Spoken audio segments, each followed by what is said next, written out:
कभी कभी जिंदगी इंसान को ऐसे मोड़ पर ले आती है जहां सब कुछ बदल जाता है।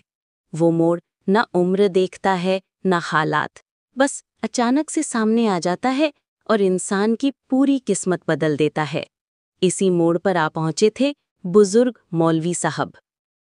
ये पहाड़ ऊंचे, घने और रहस्यमय थे। दिन में भी यहाँ सूरज की रोशनी मुश्किल से पेड़ों के बीच उतर पाती थी। हवाओं में नमी और ठंडक घुली रहती। बरसों से इस इलाके में बहुत कम लोग आते थे। एक तंग पगडंडी से ऊपर चढ़ते हुए कोई बस्ती दिखाई नहीं देती थी। चारों तरफ सिर्फ देवदार, चीड़ और झरनों की आवाज। इसी तन्हाई में एक पुराना सा कच्चा मकान खड़ा था। वहीं रहते थे मौलवी रहीमुद्दीन। सफेद दाढ़ी, झुर्रियों से भरा चेहरा, आंखों में बुझा हुआ लेकिन गहराई भरा नूर। उनकी उम्र 70 के करीब होगी। दुनिया ने उनसे बहुत कुछ छीन लिया था। बीवी का इंतकाल हो चुका था, बच्चे बड़े होकर शहरों में खो गए थे। अब वो पहाड़ की इस वीरानी में रहते, कुरान पढ़ते, नमाज अदा करते और कभी-कभी गांव से आए बच्चों को तालीम देते। लेकिन सच तो ये था कि उनका दिल तन्हाई से टूट चुका था। एक रात जब बारिश थम चुकी थी और कोहरे की चादर पूरे जंगल को ढंक चुकी थी, मौलवी साहब लकड़ी की चटाई पर बैठे कुरान पढ़ रहे थे। बाहर से ठंडी हवा दरवाजे के नीचे से घर में घुस रही थी। तभी उन्हें हल्की सी सिसकियों की आवाज सुनाई दी। वो चौकन्ने हुए। शायद कोई जानवर हो, उन्होंने सोचा। लेकिन फिर वो आवाज और साफ हुई। ये किसी लड़की के रोने की आवाज थी। मौलवी साहब ने लालटेन उठाई और दरवाजा खोला। बाहर धुंध इतनी घनी थी कि कुछ नजर नहीं आ रहा था। कौन है? उनकी भारी आवाज गूंजी। पहाड़ों में आवाज गूंज कर लौट आई। कौन है? और तभी झाड़ियों के बीच से एक परछाई हिली। धीरे धीरे वो परछाई पास आई। लालटेन की पीली रोशनी में एक जवान लड़की दिखाई दी। उसके कपड़े बारिश से भीगे हुए थे, चेहरे पर मिट्टी और आंसुओं की लकीरें और आंखों में अजीब सा डर। लगभग 20 साल की होगी, बाल बिखरे हुए, होंठ कांपते हुए। बचाइए, वो कांपते हुए बोली। मौलवी साहब चौंक गए। बेटी, तुम यहाँ इस सुनसान पहाड़ में? वो कुछ बोल न सकी, बस रोने लगी। मौलवी साहब ने दरवाजा खोला और उसे अंदर ले आए। आग जलाई, सूखा कपड़ा दिया और गर्म पानी रखा।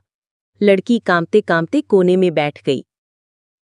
जब थोड़ी देर बाद उसके होंठ खुले तो उसने धीमे स्वर में कहा, मैं रास्ता भटक गई थी, बहुत दूर से आई हूं।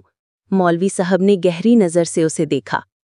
लेकिन यहां तक कोई यूं ही नहीं आ जाता बेटी। इन पहाड़ों में तो लोग सालों तक रास्ता तलाशते रहते हैं। तुम्हें किसने भेजा? लड़की की आंखें भर आईं। उसने सिर्फ इतना कहा, मुझे कोई पीछा कर रहा था। इतना कहकर वो चुप हो गई। रात गहरी होती गई। बाहर हवा तेजी से पेड़ों को झंझोर रही थी। मौलवी साहब अपने पुराने लकड़ी के बिस्तर पर बैठे सोचते रहे।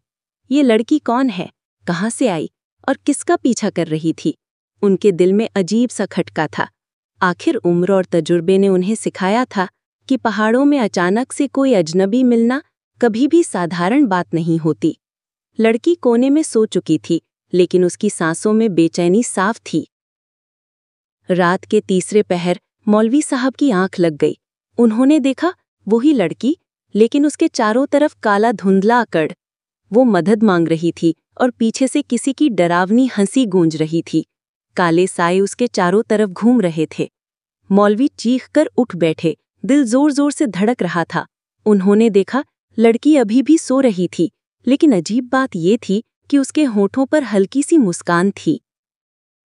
सुबह की सूरज की किरणें पेड़ों के बीच से छनकर आईं। लड़की उठी तो उसकी आंखें लाल थीं, जैसे पूरी रात रोई हो। बेटी, तुम्हारा नाम क्या है? मौलवी साहब ने पूछा। लड़की ने झिझक कर कहा, ज़ारा। नाम सुनते ही मौलवी का दिल धक से रह गया, क्योंकि बरसों पहले जब वो जवान थे, उनकी एक बेटी थी जिसका नाम भी ज़ारा था, लेकिन वो बचपन में ही बीमारी से मर गई थी। क्या ये महज तुक्का है या अल्लाह कोई निशानी दिखा रहा है? उनके दिल में सवाल उठे। पूरे दिन लड़की कुछ खास न बोली, बस मौलवी साहब के घर के पास बैठी रही। कभी बाहर झरने की तरफ देखती, कभी आकाश की तरफ। जब भी मौलवी उससे पूछते, बेटी कहाँ से आई हो, घर कहाँ है तुम्हारा, वो चुप हो जाती। शाम को जब नमाज के बाद मौलवी ने कुरान की तिलावत की तो उन्होंने गौर किया, लड़की की आंखों से आंसू टपक रहे थे। लेकिन ये आंसू सिर्फ गम के नहीं थे, इनमें कोई और गहरी कहानी छिपी थी। उस रात मौलवी ने अपने आप से कहा, शायद अल्लाह ने इसे मेरी तन्हाई दूर करने के लिए भेजा है, लेकिन मुझे एहतियात करनी होगी, ये पहाड़ कई रहस्यों को छुपाए बैठा है। उन्होंने ठान लिया कि अगले दिन ज़ारा से सच्चाई ज़रूर पूछेंगे, क्योंकि उन्हें महसूस हो रहा था कि ये लड़की महज राह भटकी हुई नहीं, बल्कि किसी गहरी मुसीबत से भागकर आई है, और शायद उसके पीछे कोई ऐसा राज छुपा है जो मौलवी की जिंदगी ही नहीं बल्कि पूरे गांव की तकदीर बदल सकता है।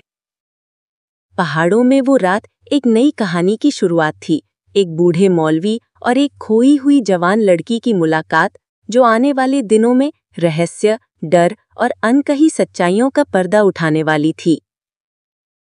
Where you can direct a voice, create realistic dialogue and so much more, edit these placeholders to get started.